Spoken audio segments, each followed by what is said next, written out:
तो hello everyone. तो यार चार्ट पैटर्न के टॉपिक को आगे बढ़ाते हुए आज हम लोग पढ़ने जा रहे हैं ascending and descending chart patterns.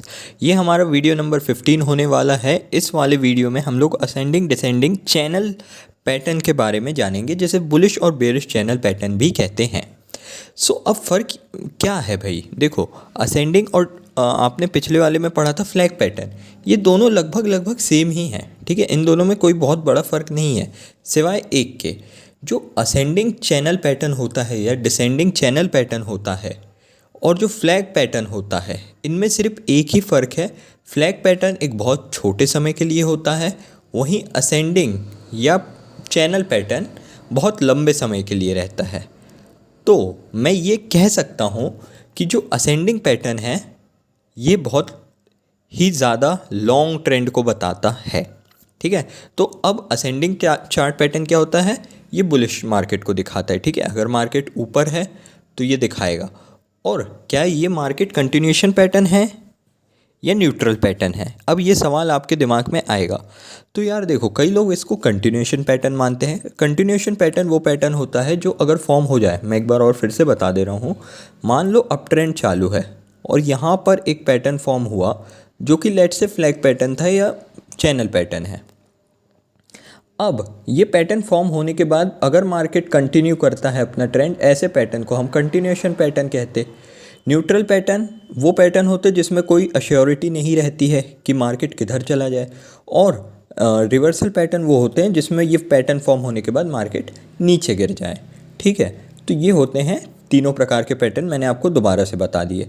तो अब ये कौन सा होता है, आप एक बार अपने आप से आंसर देने की कोशिश कीजिए। चलिए मैं बताता हूँ। जो असेंडिंग चैनल पैटर्न होता है ये बेसिकली रिवर्सल और कंटिन्यूएशन पैटर्न दोनों की तरह काम करता है। तो मैं इसको न्यूट्रल पैटर्न मानता हूँ। ठीक है, क्योंकि अगर मार्केट यहाँ से ब्रेकआउट लेता है तो मार्केट ऊपर जाएगा, और कहीं मार्केट नीचे से कई बार ब्रेकआउट लेता है तो मार्केट नीचे जाएगा। इसलिए मैं इसको 100% श्योर नहीं मानता हूँ कि ये कंटिन्यूएशन पैटर्न है। हालांकि कई लोग इसे कहते हैं कि ट्रेंड कंटिन्यू होता है, बट मुझे पर्सनली ऐसा लगता है कि ये सही नहीं है। ठीक है, क्योंकि कई बार इसने रिवर्सल्स बहुत गलत समय पे दिए हैं। ठीक है, और मुझे काफ़ी बार इसमें परेशानी हुई भी है। तो इसलिए इस पैटर्न को आप कंफर्मेशन मिले तभी यूज़ करिए। ठीक है, अब जैसे कि मैंने डिफरेंस बताया था चैनल और फ्लैग में, तो आप देख सकते हैं कि जो चैनल पैटर्न है, ठीक है, ये पूरे एक लॉन्ग ट्रेंड को बता रहा है। देखो कितना लंबा ट्रेंड है यहाँ पे। और वहीं फ्लैग पैटर्न जो है बहुत छोटे समय के लिए बना है, बहुत छोटे। ये मुश्किल से 1 या 2 दिन 3 दिन, अगर आपका डे टाइम फ्रेम है तो कम से कम 5-6 दिन की साइकिल ये फॉर्म करता है फ्लैग पैटर्न। और वहीं जो ये चैनल पैटर्न है ये पूरे के पूरे महीने तक कंटिन्यू रहता है। ठीक है, ट्रेंड को कंटिन्यू रखता है। अब इसमें कन्फर्मेशन कैसे लेना है? तो देखो, कई स्मार्ट ट्रेडर्स जो होते हैं, जैसे कि मैं ख़ास तौर पे स्विंग ट्रेडिंग पे फोकस करता हूँ, और अगर ये लेट से 1 दिन का टाइम फ्रेम है, ठीक है, 1 डे टाइम फ्रेम में ये है, ठीक है, तो मैं क्या करूँगा पता है? मैं रिस्क ले लूँगा। जैसे अगर मुझे बाय करना है तो मैं क्या करूँगा, जैसे ही मार्केट इस लाइन को टच करेगा, ठीक है, ये जो बॉटम लाइन है ट्रेंड लाइन, इसे जैसे ही रेजिस्टेंस लाइन जैसे ही ये मार्केट इसे टच करेगा, मैं 2 कन्फर्मेशंस के लिए रुकूंगा। पहली कि कंटिन्यू 2 कैंडल ग्रीन बननी चाहिए। ठीक है, अगर आप देख सकते हैं 2 कैंडल ग्रीन बननी चाहिए, एंड इसका जो RSI है वो नीचे होना चाहिए।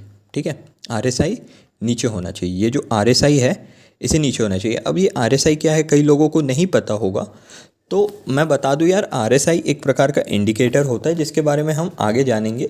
अभी आप बस इतना समझ लो, RSI एक इंडिकेटर है, ठीक है, और कुछ नहीं। ये भी मार्केट के मूवमेंट को बताता है।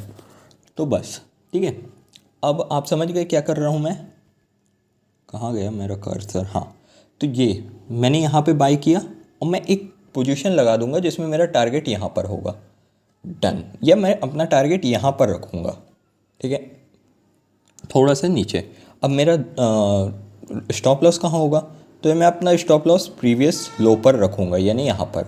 तो मैं इस प्रकार से ट्रेड करूँगा। वहीं अगर मुझे शॉर्ट करना होगा, जैसे ही मार्केट इस लाइन के पास में पहुँचेगा, ठीक है, सपोर्ट लाइन के पास में, सॉरी अरे यार मैंने उल्टा बोल दिया था, आई एम रियली सॉरी। ये लाइन जो होगी ये सपोर्ट लाइन होगी और ये रेजिस्टेंस लाइन होगी, ठीक है, आई एम रियली सॉरी, ठीक है।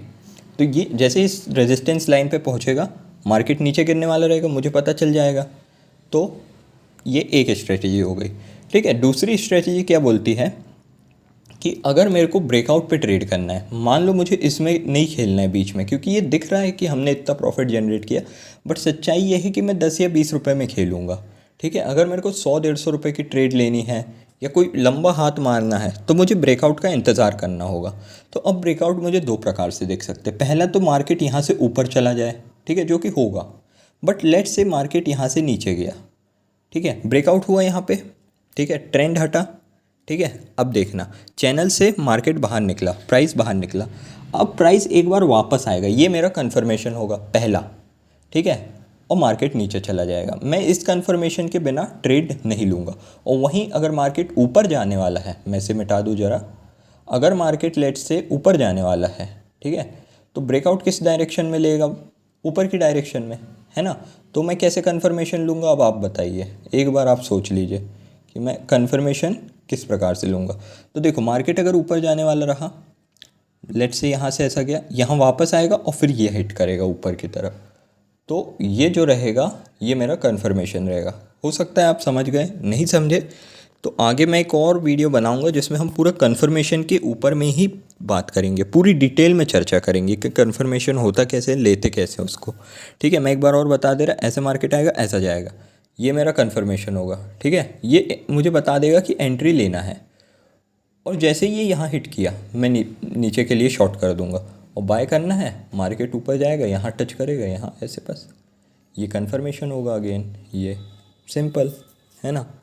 तो ये देख लो यहाँ पर ये कन्फर्मेशन मुझे कहाँ मिला। अब कई लोग सोचेंगे कि कन्फर्मेशन कहाँ मिला, ये देखो एक कैंडल बाहर निकली, ठीक है, ये पूरी पूरी बाहर निकली है, ग्रीन कैंडल है, बट अगेन नेक्स्ट कैंडल वापस आई, और यही होता है कन्फर्मेशन। अब ये डिपेंड करता है कि आप कितने बड़े टाइम फ्रेम में खेल रहे हैं, ठीक है, टाइम फ्रेम अगेन बहुत मैटर करता है, तो टाइम फ्रेम को थोड़ा सीरियसली लिया करो, ठीक है। यहाँ पे देखो ग्रीन कैंडल बनी, मार्केट ऊपर गया, फिर रेड कैंडल बनी, मार्केट नीचे आया, फिर यहीं रहा, फिर ऊपर गया, तो ये कन्फर्मेशन होता है। अब बढ़ते हैं डिसेंडिंग चैनल पैटर्न की तरफ। अब अगेन सेम, ये भी एक मैं न्यूट्रल पैटर्न कहता हूँ, ये डाउन ट्रेंड की तब डाउन ट्रेंड बताता है हमें, ठीक है, बहुत लंबा पैटर्न होता है। अब देखो कमाल की बात, ये बहुत अच्छा एग्जाम्पल डाला मैंने यहाँ पे, देखो अभी मैंने बोला था ये न्यूट्रल पैटर्न है। अब अगर आपको विश्वास नहीं हुआ तो आपको यहाँ पर दिख जाएगा, मार्केट देखो किस प्रकार से गजब खेल खेला है। पहले तो ये डिसेंडिंग चैनल पैटर्न बनता रहा बनता रहा बनता रहा। अब जैसे ही लोग यहाँ आए, लोगों को लगा होगा कि मार्केट नीचे जाएगा, और लोग इसको कहते भी कंटिन्यूएशन पैटर्न है, बट मैं नहीं कहता हूँ, ठीक है, मैं नहीं कहता हूँ। मार्केट यहाँ से गया ऊपर, अब लोगों ने सोचा भाई मार्केट तो अब ऊपर ही जाएगा, लोगों ने ख़रीद लिया बहुत सारा, और जिनने ख़रीदा उनको लॉस लग गया, मार्केट आ गई नीचे। अब मार्केट नीचे आ गया तो लोगों को लगा कि अब ये भाई कंटिन्यूएशन पैटर्न है तो हो सकता नीचे जाए, तो लोगों ने बेच दिया, तो फिर पता चला मार्केट ऊपर चला गया। यही मैं बात करता हूँ कन्फर्मेशन की। अगर मार्केट एक बार इस लाइन को हिट करके वापस गया, रेजिस्टेंस लाइन को हिट करके वापस गया, वो कन्फर्मेशन होता है, याद रखना। अब एंट्री वगैरह कहाँ होगी आपकी, तो एंट्री इस पॉइंट पे, इस लाइन को जैसे ही ये दोबारा से टच करेगा वो आपकी एंट्री होगी। स्टॉप लॉस आप इस लाइन का हाफ में ले सकते हैं, इस मतलब पैरेलल लाइंस के बीच का डिफरेंस आप ले सकते हैं, और टारगेट आप 1:2 के हिसाब से सेट कर लीजिएगा। सेम पिछले वाले में भी आप अपनी एंट्री और एग्जिट बनाइए, ठीक है। एक और भाई एग्जाम्पल दिख गया। अब देखो आपको कहीं पे भी नहीं दिख रहा होगा ये कंटिन्यूएशन पैटर्न लग रहा है, हालांकि मैं ये बात मानता हूँ इस चैनल के बीच में पूरा कंटिन्यूएशन पैटर्न ही फॉर्म हो रहा है, ठीक है, ये जो चैनल है इसके बीच में पूरा कंटिन्यूएशन पैटर्न है, बट मैं बात कर रहा हूँ ब्रेकआउट में। ब्रेकआउट में ये एज ए न्यूट्रल पैटर्न काम करता है, और कई बार रिवर्सल पैटर्न, मतलब मेरे को तो ये ज़्यादातर रिवर्सल पैटर्न लगता है, ठीक है। अगर ज़्यादा टेक्निकल हो रहा हो तो परेशान मत हो, धीरे धीरे सब समझ में आ जाएगा, ठीक है। तो ये देखो ऐसे ऐसे फॉर्म हो रहा। अब जो प्रोफेशनल ट्रेडर रहते हैं उन लोग इसी में ट्रेड करने में ज़्यादा मज़ा आता है। मैं भी वैसे इसी में ट्रेड करता हूँ, बट प्रॉब्लम यही रहती है कि बहुत कम पैसे की बात रहती है वहाँ पे, ठीक है। तो मिलते हैं अगले वाले वीडियो में, तब तक के लिए be happy, be safe and keep working. All the very best, thank you.